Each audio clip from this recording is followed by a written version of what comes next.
August 27, 2010, Kenyans marked a turning point with the promulgation of the constitution that brought a completely new governance dispensation. Although the constitution is yet to be fully implemented, 1 year to the close of the 5-year constitutional window, there is optimism that the deadline will be met. When it comes to some of the functions of devolved government, we're supposed to review legislation to actually reflect or to implement devolution.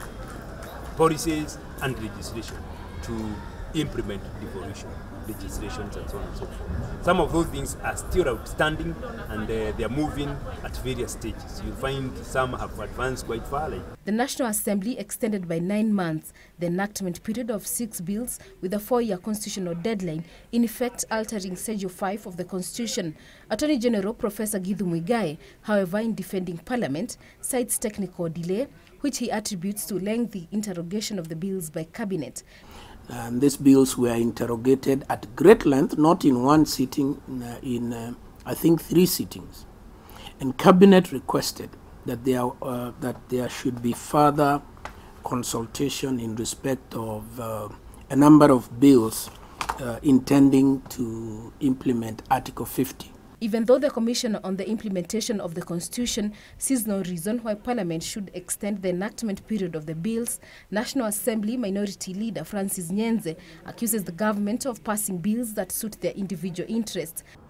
When it comes to the flow of the National Assembly and the Senate, the Jubilee in most cases have their way. And some of these bills and laws we pass, the National Assembly, I would say are not in the best interest of Kenyans. And I would say the implementation of this constitution tends to favor the executive. Parliament has also been accused of passing unconstitutional bills such as the National Police Service Act and the National Police Commission Act, which was said to undermine gains made in police reforms. A constitutional amendment bill that is seeking to take away the management of the Equalization Fund from county governments to constituencies has also raised the alarm, with critics terming its mutilation to the constitution.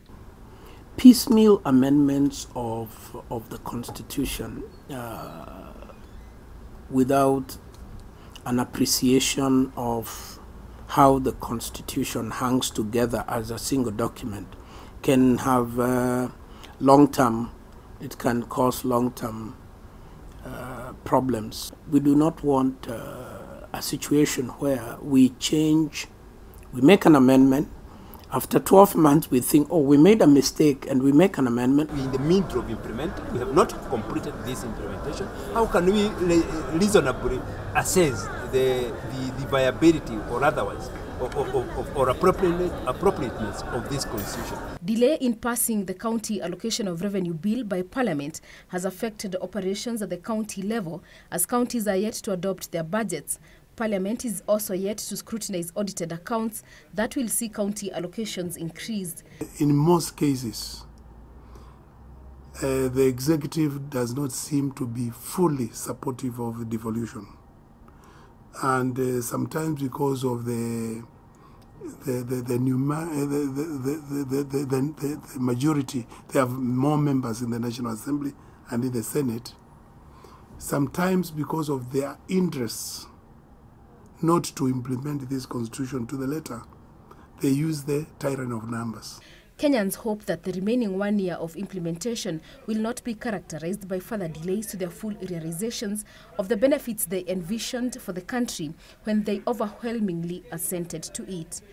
A year to the full implementation of the Constitution, and the clamor to amend it has already begun through referendum calls by the Council of Governors and the opposition. However, the bodies mandated with implementation of the Constitution are optimistic that the Supreme Law will be fully implemented.